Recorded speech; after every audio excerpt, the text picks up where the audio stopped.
Just how bad are the ads on HBO Max's ad-supported plan? We're longtime ad-free HBO subscribers, but we tested the HBO Max ad-supported plan for a month to see what the experience is like. Yeah, if you're like us, you're always looking for easy ways to save money each month. Switching to HBO Max's ad-supported plan can save you $5 a month. At time of filming, HBO Max offers two plans, with ads for $9.99 a month or $99.99 a year, or ad-free for $14.99 a month or $149.99 a year. The no ads plan also includes a few other perks. You can stream select movies in 4K UHD and download shows and movies to watch when you're offline. And you can stream outside the US. But the obvious difference, and what we're focusing on here, is the ads. Now, we watched a variety of series and movies for a month and kept track of how many ads we saw, how long they were, and how many of them were unique. Overall, we have to say that the ads weren't that bad. Most of the time the ads were unique. We hadn't seen them on other streaming services. They rarely repeated and seemed to make sense on most occasions. Placements weren't mid-sentence like we've seen numerous times on other streaming services. And the ads were generally relevant to the content we were watching at the time. HBO Max organizes its content into hubs. Everything we watched in the HBO hub had no ads. That included original series like Game of Thrones, Westworld, Euphoria, and Sopranos, as well as movies like Tenet, Super 8, the Jurassic Park trilogy, and Batman. Interestingly, Twister did have ads in it. It had about 6 ad breaks that totaled 3 minutes and 30 seconds. Most of those ads were unique, and that's really not that bad for a 2-hour movie. HBO Max originals and content through the service's other platforms were a different story, though. We watched a variety of shows across genres, including new and classic favorites like Hacks, Flight Attendant, and Friends. Generally, what we found were 2 minutes and 15 seconds of ads per 45-minute show. 1 minute and 22 seconds for a 22-minute show, and 1 minute and 45 seconds for a different 45-minute show. Now, you probably know this, but it's worth saying that you can pause ads but not fast forward or rewind them. Flight Attendant had 2 8-second ads at the beginning and then 3 ad breaks of 2 ads that totaled 45 seconds. Friends started with a 15-second ad break at the beginning and then had 2 ad breaks during the episode. One was 60 seconds long and the other was 30. The 2022 version of Father of the Bride had 46 seconds of ads at the beginning, which were sponsored by Walmart, and then no breaks during the movie.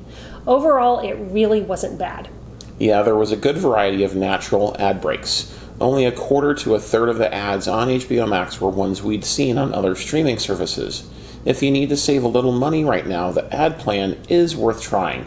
If there's a specific HBO Max original you want to watch, you may want to stick with the ad-free plan while you watch it. Then when you're done, move back down to the ad-supported plan. We would not recommend signing up for an annual plan. Too much can change in a year, and it's better to not be locked in, even if it yields a small discount.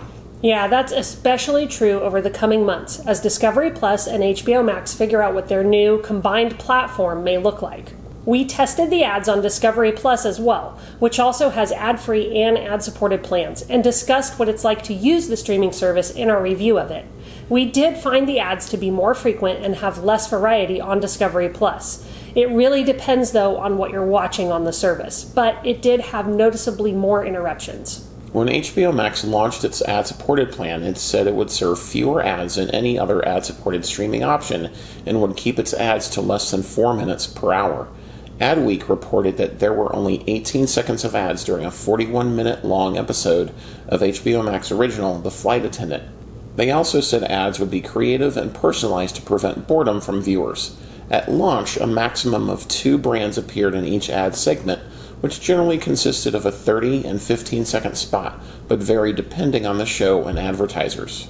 A little more than a year later, we can say that ad loads and breaks have remained pretty consistent with that. Media Radar research found that Peacock and HBO Max had the lightest ad loads with 8.7 and 9.3 ads per hour respectively. Discovery Plus showed 12 ads per hour. Hulu had the same, and Paramount Plus had the most ads per hour at 23.8. When the new HBO Max Discovery Plus combined platform launches, it will be interesting to see what the ad-supported plan is like. Will there be more ads with Discovery Plus content on the platform? We think so, but only time will tell. Yeah, we discussed this in our HBO Max versus Netflix review video, but HBO Max would be an excellent model for Netflix and even Disney Plus to follow as they roll out their ad-supported plans. Netflix is expected to roll out ad-supported options in early 2023, and Disney Plus appears to already be taking a page from HBO Max. The Verge reported in March that Disney plans to keep ad breaks down to 4 minutes per hour and has said it won't show ads in kids' profiles. Disney Plus plans to release its ad-supported plan later this year. Yeah, and advertisers are hungry for space on ad-light streaming services like HBO Max and Discovery Plus, so they would certainly be interested in placing ads on Netflix and Disney Plus. As Motley Fool reports, HBO Max shows that premium ad-supported streaming can be profitable. The ad-supported tier appears to be driving much of the subscriber and revenue growth HBO Max is seeing. While most subscribers to HBO Max are still on the ad-free plan, the ad-supported plan is working, and we should expect to see more of it. Smart streaming services will follow HBO Max's model because it's better for everyone. No one likes watching the same 3 ads over and over again. Yeah, and when those ad pods interrupt your show awkwardly, it ends up making you remember the brands and resent them. It's not good for streamers, advertisers, or streaming platforms. To see our take on what ads are like across popular live TV streaming services, watch our review video on that topic. You know, it's not possible to avoid ads on live TV, but some services include more of them than others. So if ads really bother you, it's something to consider. Yeah, and if you absolutely cannot stand ads, it's probably best for you to stick with the ad-free HBO Max option. But if you can stomach a light ad load and want to save $5 a month, ad-supported HBO Max isn't too bad.